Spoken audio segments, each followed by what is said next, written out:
And now I have the pleasure of introducing our next guest, Nicholas Barr. He'll be telling us about challenges in pension systems, and this session will have a duration of 45 minutes. During the first 30 minutes, we will listen to Professor Barr's presentation, and later we will have 15 minutes for questions and answers. Once again, I ask you to enter your questions through the Q&A tool, and you can do it throughout the presentation. This presentation will be in English, so if you'd like to listen to the interpretation in Spanish, you'll see an icon at the bottom of your screen. You'll see that it says interpretation.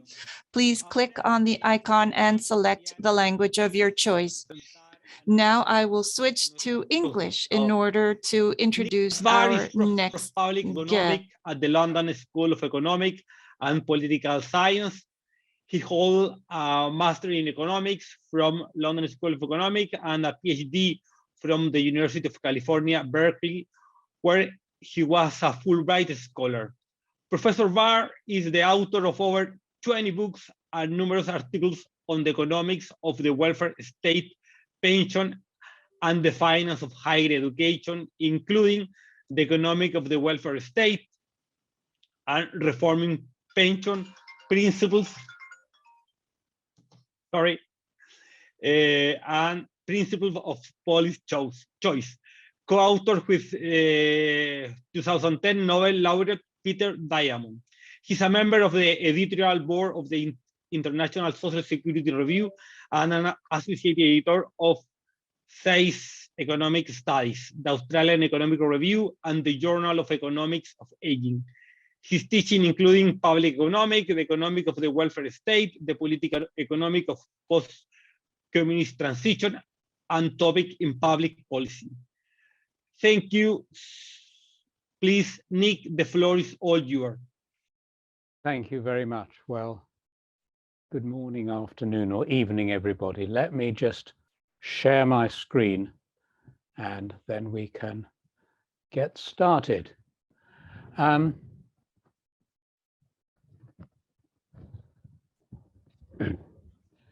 So thank you, Waldo and Juan, for those kind words. What I want to do is to talk about two things, challenges facing pensions and what we can realistically do to address those challenges. I'm going to talk for 30 minutes, leave time for question and answer, which is always the most fun part of a presentation. My one regret is that we're not all in the same room, and I very much hope that in some future year, the Global Pension Programme can go back to its old model of us all being in the same room together and being able to talk to each other over the coffee breaks. What I'm going to do, while I was mentioned my writing on pensions with Peter Diamond, I'm going to, what I'm going to say draws very much on work that we've done together over the years. So I want to talk about 4 challenges. The fact that pensions have multiple objectives, the fact that markets and governments don't behave in practice the way simple economic theory says they should. Thirdly, the fact that we're not talking about pensions in a constant world, but as we've heard from Juan, very much a changing world.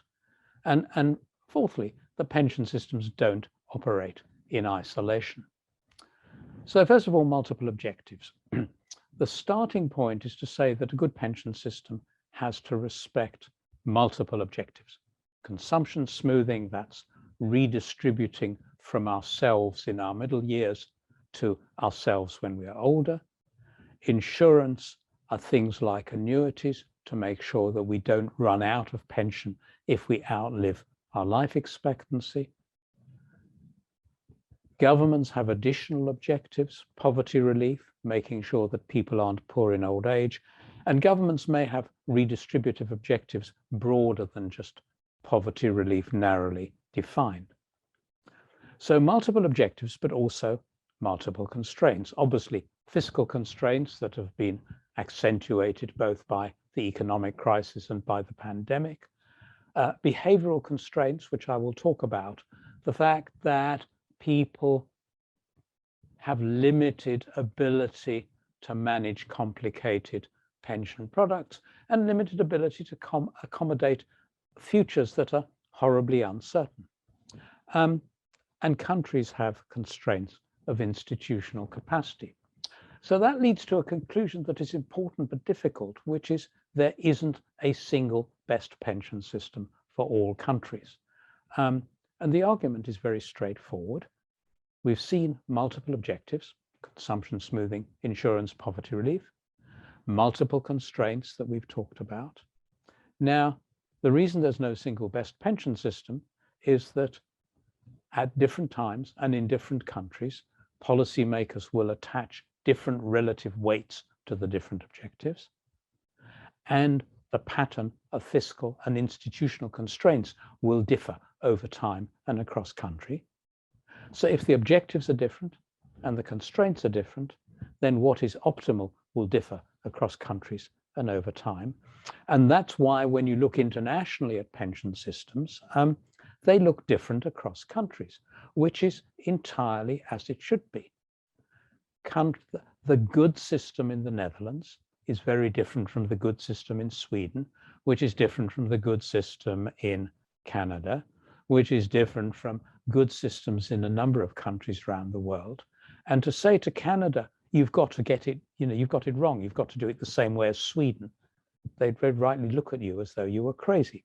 So the starting point has to be, there are sound principles of pension design, and I'm going to talk about some of those, but there is no single best pension system for all countries. So that's the first challenge. The second challenge is that simple theory says people behave rationally, governments behave with long-run political strategic views, and everything will work out well without too much government intervention. So let's start off with individuals, and then I'll come back to government. Simple theory assumes what economists call a first best world. That's a world where everybody is well informed. People know about their future needs and circumstances. In other words, they can anticipate their medical needs, when their children will be born, education expenses, etc. And it also assumes that people are well informed about financial markets and financial products. And it also assumes that people are rational and have a long time horizon. So as a young man, I'm going to start saving for my old age because I've got a long time horizon. So that's the simple first best model. But what's needed is what economists call second best analysis, which takes account of real world problems. Imperfect information, for which the economics addressed by the economics of information, non-rational behavior addressed by the literature on behavioral economics, about which Diego is going to be talking. There's search frictions. It takes time to find the right job or the best price. There are incomplete markets and incomplete contracts. If you want to buy a private uninsurance policy, you won't be able to buy one on the private market. And there's distortionary taxation addressed by the literature on optimal taxation. And the reason I've mentioned these multiple Nobel Prizes is to make the point that what I'm talking about is not a strange individual view of economics. It's not something idiosyncratic. It's rooted in the best of modern economics. So the simple model that one learns in first year is right for an imaginary world, but it's the wrong model for the world in which we actually live. And to unpack some of those, imperfect information and non-rational behavior are pervasive. As an example, in a survey, 50% of Americans didn't know the difference between a stock and a bond. And at this stage, I say to my LSE students, put your hand up if you're really sure what the difference is between a stock and a bond. And about a third of students put up their hand, and another third, sort of half, put up their hand. They're not quite sure. Now, if in a place like the London School of Economics, graduate students aren't sure of the difference, then to assume that the whole population knows is simply unrealistic.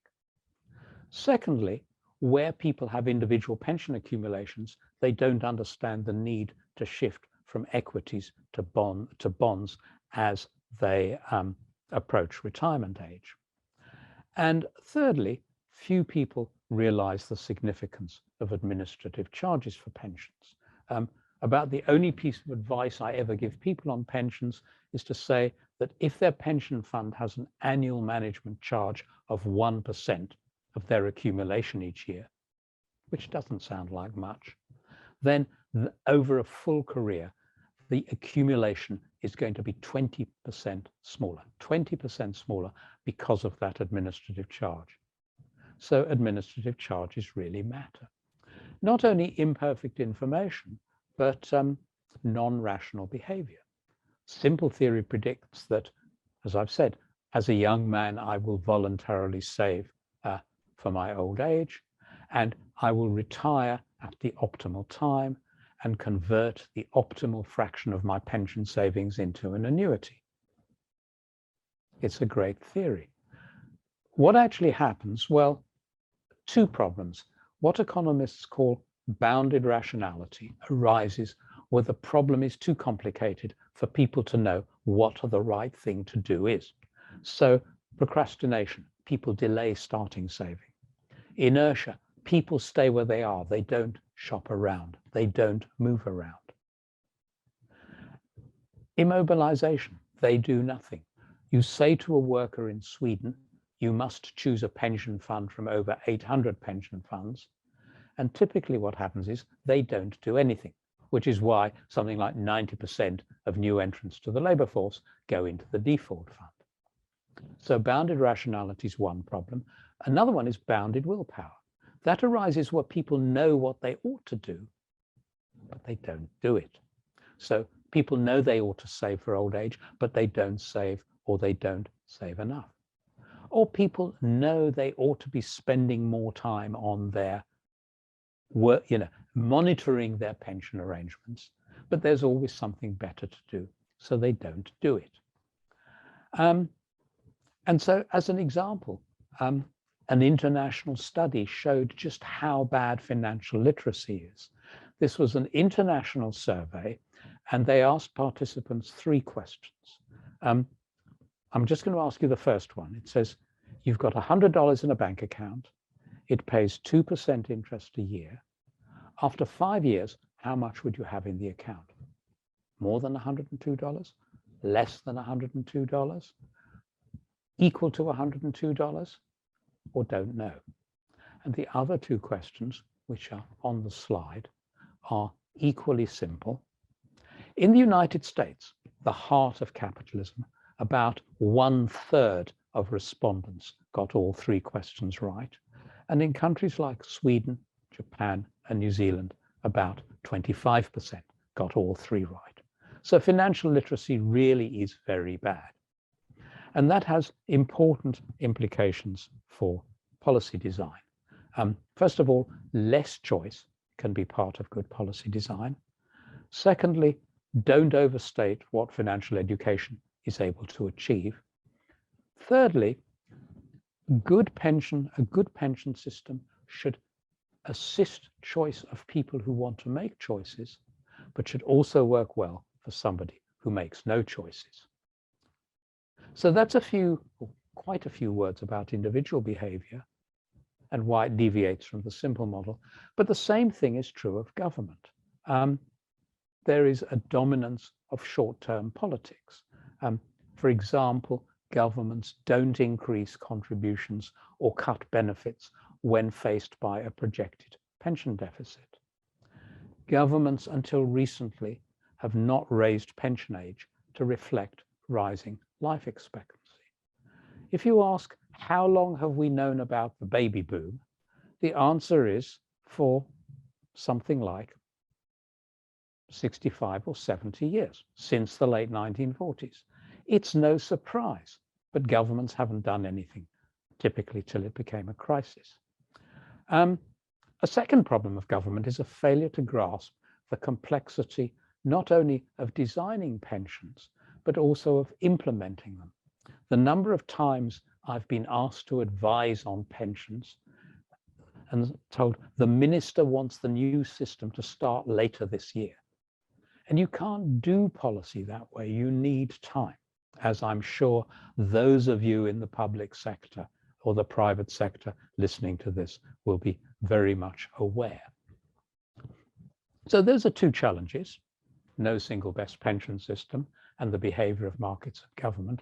A third one, as we've already heard, is the world is changing. The first challenge is changes in labor markets. In 1950, the norm in OECD countries was full-time, long-term employment. That's no longer true or as true in OECD countries, and it was never true in developing economies. You've got greater diversity of labor market relations. People can be employed, self-employed, outside the paid labor force, full-time, part-time, or zero-hour contracts. They can be on a long-term or short-term contract. They can be in the formal sector or the informal sector. And not only is there diversity across different parts of the labor market, but there's more movements across them. So you've got more dynamic labor markets, and superimposed on that, you've got the need for more and more frequent training, because there is more knowledge because of technical advance and because knowledge goes out of date more quickly. So that's a major challenge, a major way in which the world is changing. The second way, obviously, is population aging. And it's worth bearing in mind that this has two roots. One, people are living longer lives. Two, fertility is declining across a very wide range of countries. And this graph just indicates the declining fertility rate across OECD countries between 1960 and 2019. Now, that brings us to the fourth challenge, which is that pension systems don't operate in isolation. You need to think about the pension system as a whole, but you need to think not only about pensions, but about wider institutions. For example, countries with universal medical insurance leave less need for pensioners to have high income to cover medical expenses. And then, as we've already heard from Juan, there's wider elements such as the role of pensions investing in climate change, about which there's going to be a session tomorrow. As well as designing pensions right, you need to arrange for pensions to adjust in a reliable way to changing economic, demographic, and social conditions. Pensions aren't static, they have to adjust. And not only to respond to slower evolving changes, but also to crises such as the COVID pandemic. So those are four challenges that pensions face. And I'm going to talk about 5 policies to address those challenges. And let me start off with the idea of non-contributory pensions, which is part of addressing the challenge of more fluid labor markets. So a non-contributory basic pension is a flat rate tax financed pension, often referred to as a social pension, awarded to people on the basis of a test of age and residence. A lot of countries have that type of pension: Australia, Canada, Chile, the Netherlands, New Zealand in the OECD, and a lot of developing countries.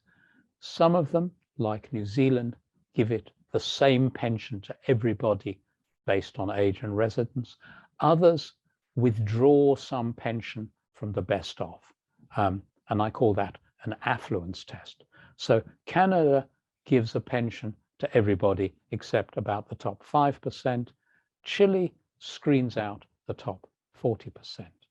The Netherlands doesn't have a affluence test, but it has a stringent residence test. You need 50 years of residence in the Netherlands to qualify for the full pension.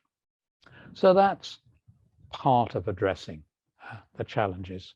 And the advantages of a non-contributory pension are that the view from the Ministry of Social Security is it strengthens poverty relief. It can be made to fit different budget envelopes. And since women typically have less good contribution records, there is a considerable gain in gender balance. But there's also benefits from the point of view of the Ministry of Finance. You can design non-contributory pensions to fit different budget envelopes. One variable, obviously, is the level of the monthly benefit, but another is the age at which it starts. And if a government wants to pay a generous non-contributory pension and can't afford to do so at, let's say, age 65, it could instead start the pension for people at age 70.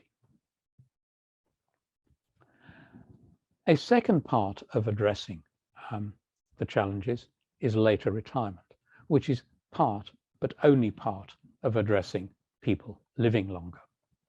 Now, there's a so-called pension crisis, but the main source is a failure to adapt to very long-term changes, longer life expectancy and lower fertility. So there'd be a problem of paying for pensions, even if there hadn't been a baby boom. So two policy directions. Obviously, later retirement. People are living longer, healthy lives. Therefore, on average, they should work longer. But not only later retirement, also more flexible retirement. People should be given a choice of how they move from full-time work towards full retirement, through part-time work or through carrying on full-time work for a little while and then moving to part-time work. So it very much is a double-barreled policy, later retirement, but also more flexible retirement. The third way of tackling the challenges is saving that is simpler for the individual, which is part of addressing bad decision-making by individuals. So you need more saving and investment. And the argument there is very straightforward. With declining fertility, the future workforce is going to be smaller than today's workforce. So a rational response is to make each individual member of that smaller workforce more productive through increased investment in human capital and physical capital. But to do that, you need more saving to invest in productive assets. So the starting point is you need more saving. Pensions are one way to organize saving, and possibly an important way. But it's important to be clear that individual accounts are only one way to organize pension savings, but not the only way. There's fully funded individual accounts from competing providers, like as in Chile or Australia. Or you can have simpler, cheaper individual accounts with less choice. And I'm going to talk about two examples of that shortly. You can have fully funded industry plans, as in the Netherlands. You can have partially funded national plans, as in Sweden or Canada. Or you can have increased saving outside the pension system, of which the most obvious example is the Norway Sovereign Wealth Fund. So I said it's desirable to have simpler savings products. I've argued that the model of choice and competition is the wrong model. It has high administrative costs, and because individuals very often don't make a good job of choosing because of imperfect information, bounded rationality, and bounded willpower. So that, I think, has four practical implications for pension design. First of all, make pensions mandatory or use automatic enrollment. Secondly, keep choice simple. Highly constrained choice is a deliberate way of improving pension design. Thirdly, have a good default option for people who make no choice, and the default option should move a pension portfolio from equities to bonds automatically as a person approaches retirement. And fourth, keep administrative costs low by separating two separate bits of the puzzle. Account administration is the record keeping, the back office stuff, and that should be centralized because of economies of scale. A separate part is fund management, a decision what assets to buy with workers' pension saving. And that can either be done wholesale on a competitive basis or through a sovereign wealth fund, of which the closest example is Norway. And one example is the US Thrift Savings Plan, which started in the 1980s. Another that I want to talk about just briefly is a plan introduced in the UK, phased in since 2012, the UK National Employment Savings Trust, or NEST pensions. And my view is that if a country wishes to have individual funded accounts as part of its system, then the NEST approach is the way to do so. The design is explicitly based on the findings of behavioral economics about the limited individual capacity to make good choices. The plan has 4 elements: automatic enrollment of workers, limited choice within the plan, centralized account administration, and wholesale fund management. And let me very briefly talk about each of those. A worker is automatically enrolled. If he or she makes no choice, they go into the default fund. If a worker wants to make choice, they can choose from 5 funds. There's a higher risk fund with potentially higher growth, a lower risk fund, an ethical fund, a Sharia fund, and a pre-retirement fund. And I've given the link to the details of that. NEST has a very good website with a lot of very useful information. I've mentioned centralized account administration and wholesale fund management.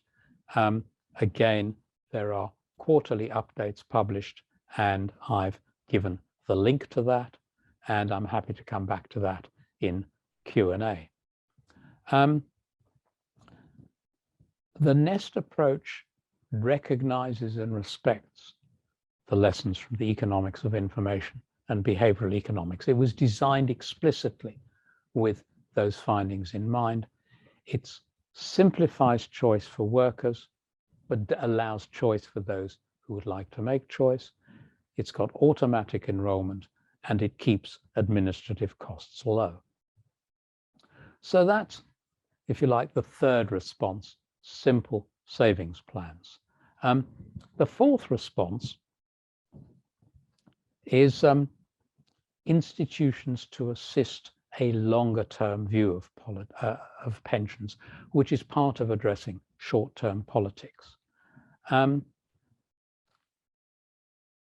Designing pensions where adjustment is based on rules is useful. So indexing pensions and contributions to address changes in prices, wages, and life expectancy is helpful. Also helpful are having mandatory, regular, independent projections and rules for adjustment to a deficit. So the Canada Pension Plan, for example, has got rules that say, if there is a deficit, here's what happens to contributions, here's what happens to pensions in payment, here's what happens to accrual rates.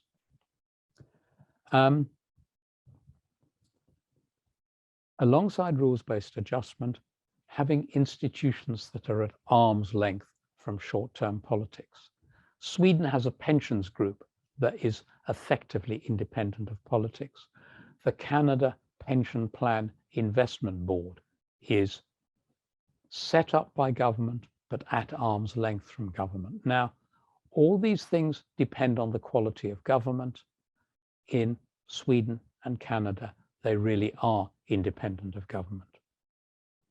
A third institution to assist a long-run view is a periodic independent review.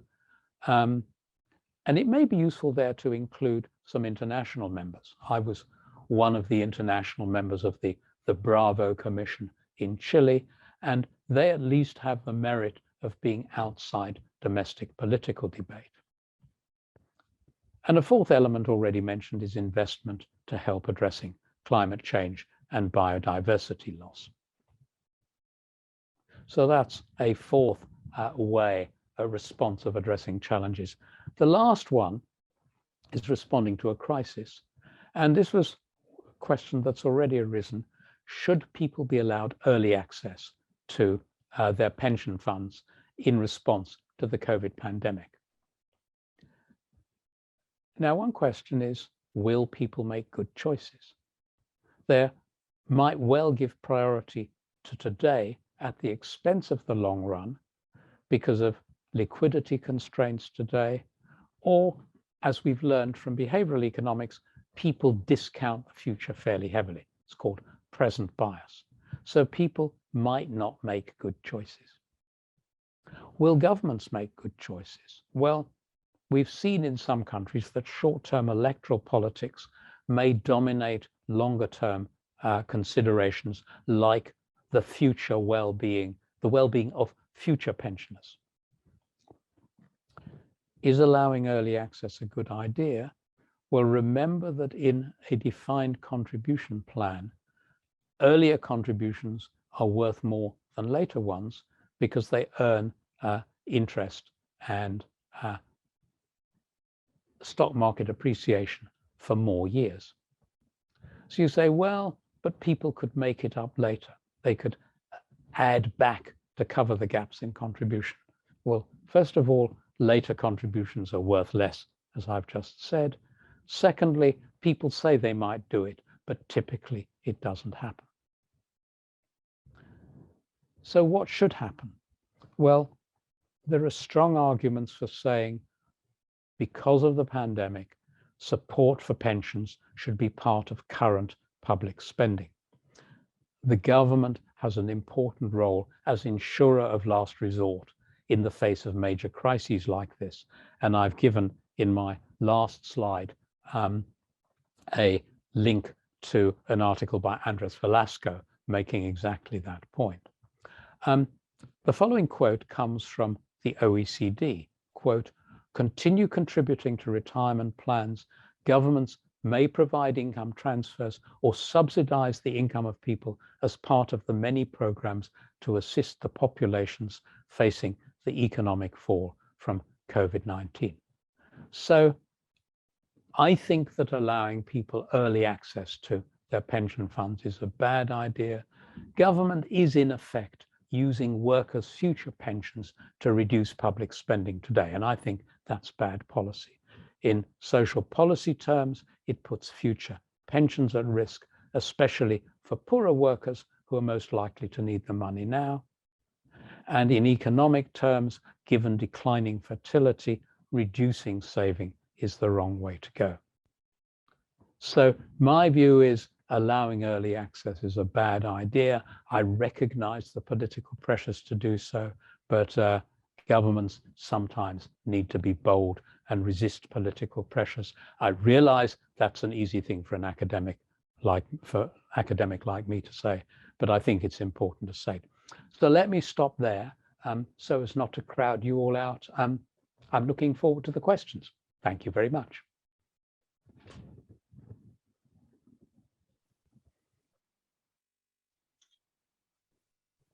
Thank you so much, Nicolas, for this fantastic presentation. We have received many questions through the chat. Our participants are eager to learn from your experience. I'm going to ask the question in Spanish, then you can use the translation to translate my question. The first question, la primera pregunta, Andrew Scott en su libro. Andrew Scott, this is the first question. In his book, A New Long Life, states that we're going to have an increasing number of 100-year-olds in the world.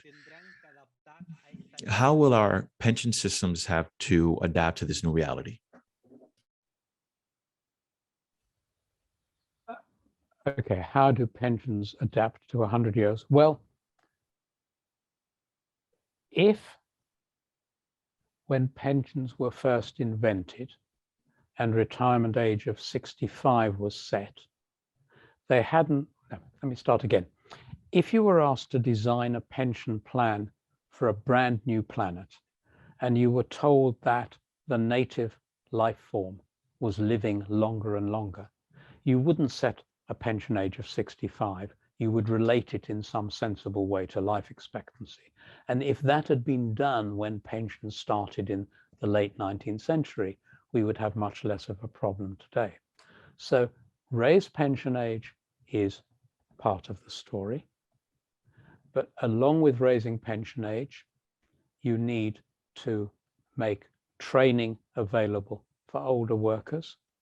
You need to adapt labor market institutions so that employment of older workers and flexible employment becomes more feasible. And you might well also need some investment in physical capital. I've seen in Germany, for instance, they've got essentially exoskeletons, powered machine tools for older workers building cars. So it's a combination of investment in human capital, in worker skills, physical capital to assist older workers in physical tasks, labor market developments to assist flexible continuing work later in life, and a later pension age. And I realize those things are easier said than done, but a good strategy would move forward on all four of those. Gracias. Una siguiente pregunta. Thank you. One more question. The outlook for pension systems for the coming years seems to be particularly challenging. People are living longer. There's less stable employment, a higher number of non-employed workers or independent workers. Should all of this be left to the government to handle, or should there be more talk about the need for savings? And how do you see that going forward? And how do behavioral economics come into play in this landscape? Okay. I said that there is no single best pension system. So what I'm going to say now is not an assertion that this is the best way forward, but it's a way forward. Two of the things I mentioned: non-contributory pensions to provide a basic level of living standard in old age, coupled with the sorts of simple pension savings plans like nest pensions that I've been talking about. Now, whether you have those as auto-enrollment or whether you make them mandatory is a matter for different, is country specific, depends on the political economy of the country. Either would make sense.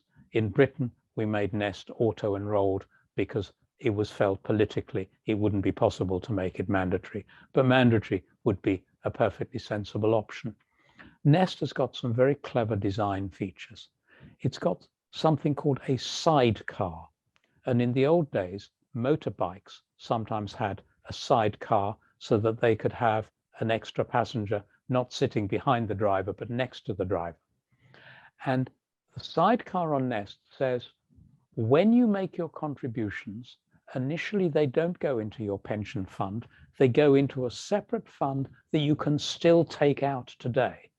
And it's only when the sidecar has got a certain amount in it that the surplus goes into the worker's pension fund, meaning he or she can't access it until pension age. So I would say a combination of non-contributory pension, possibly not for everybody. Should everybody get a non-contributory pension? In the Netherlands and New Zealand, they do. As I've said, in some other countries, the best off are screened out. Now, one way of doing the screening is looking at a person's income. Another is looking at their pension income. So in Sweden, for instance, there is a guarantee pension so that everybody whose pension, contributory pension, is low will get a top up to bring them to the guarantee minimum. So something like a non-contributory pension together with something like a simple pension savings plan that is auto-enrolled or mandatory, and where the non-contributory pension is subject to a pensions test against a person's pension from their saving, would be one, at least an outline strategy for tackling the increasing number of 100-year-olds, which after all is very good news.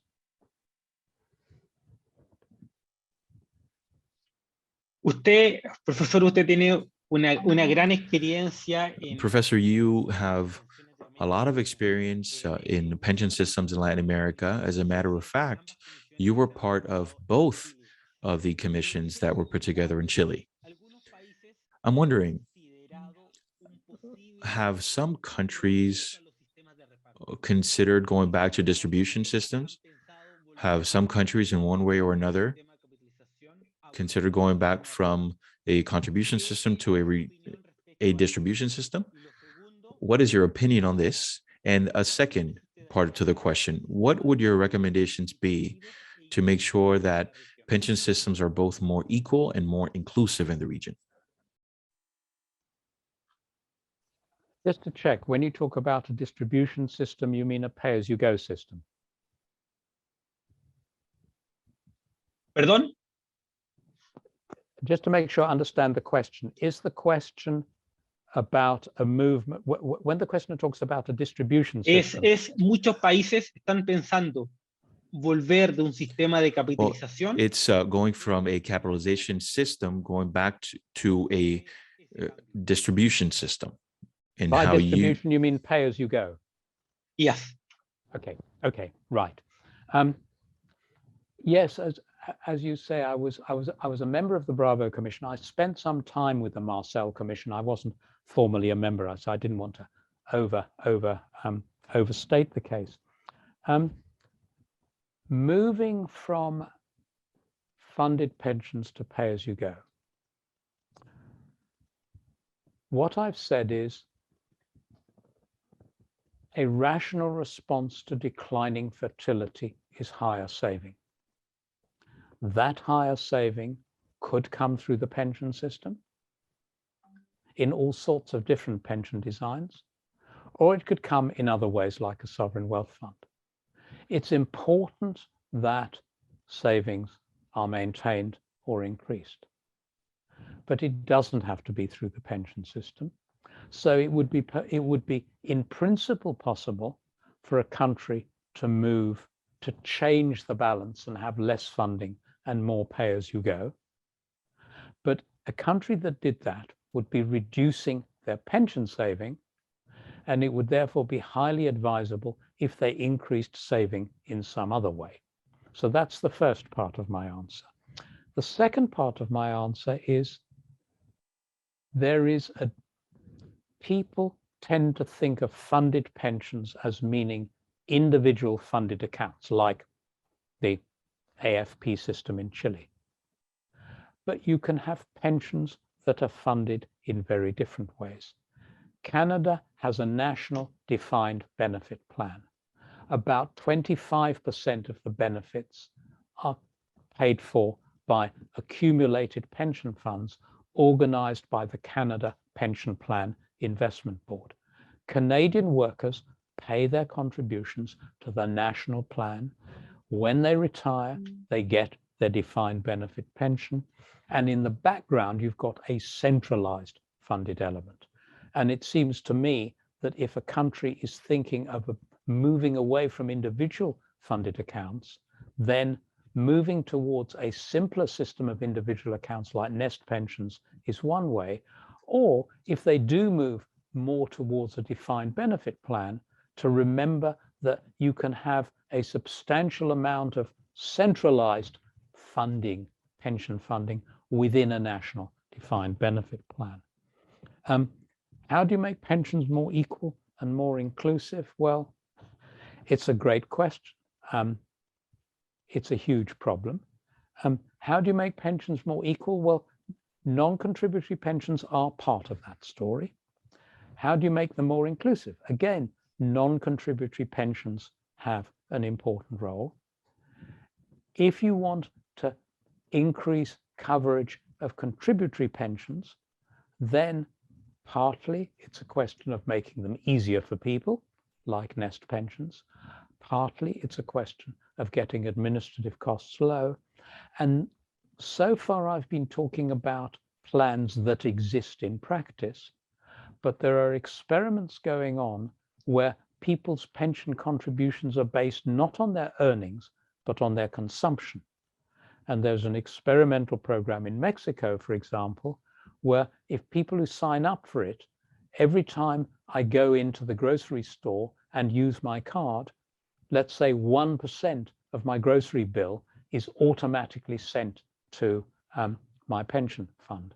And with today's technology, it's perfectly possible to start thinking about making contributions automatic and electronic and based on consumption. So there is a range of things to be done. None of these is a complete solution, but together they could collectively move things very much in the right direction. Y quizás una última pregunta. Perhaps one final question, Professor. When it comes to financial literacy, how much is it really needed to fully understand pension systems in countries? And how important is the role that companies can play in incentivizing their employees to save more for old age? Okay, one should be clear which financial literacy is realistic and useful and which isn't. Financial education should be a mandatory part of the school curriculum so young people learn not to max out on their credit card. That's important.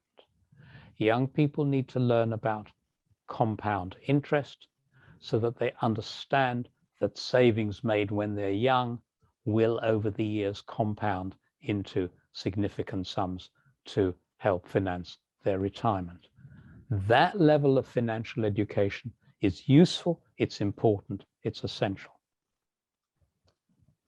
To get people to understand financial instruments and present values is completely unrealistic. It's not going to happen. And to use an analogy, all of us know quite a lot about hygiene and medical things. We've learned a lot about epidemiology over the last 20 months or so. We know about different masks and things like that. We do know about medical things, and so we should. But we're not medical doctors, and none of us will learn enough about medical things to become doctors. None of us is allowed to go into the pharmacy in any of our countries and buy any pharmaceutical drugs we like over the counter. And that's for the very good reason that these are technical matters and we're regarded as needing the assistance of a doctor in working out what medication to take. And I think pensions are much more like pharmaceutical drugs than they are for things like smartphones. And therefore I would say financial education, yes, for credit cards, for the importance of saving, and companies can help in that. But financial education to allow people to be sophisticated, independent actors in financial markets is dream world. It isn't going to happen, and we shouldn't even be trying.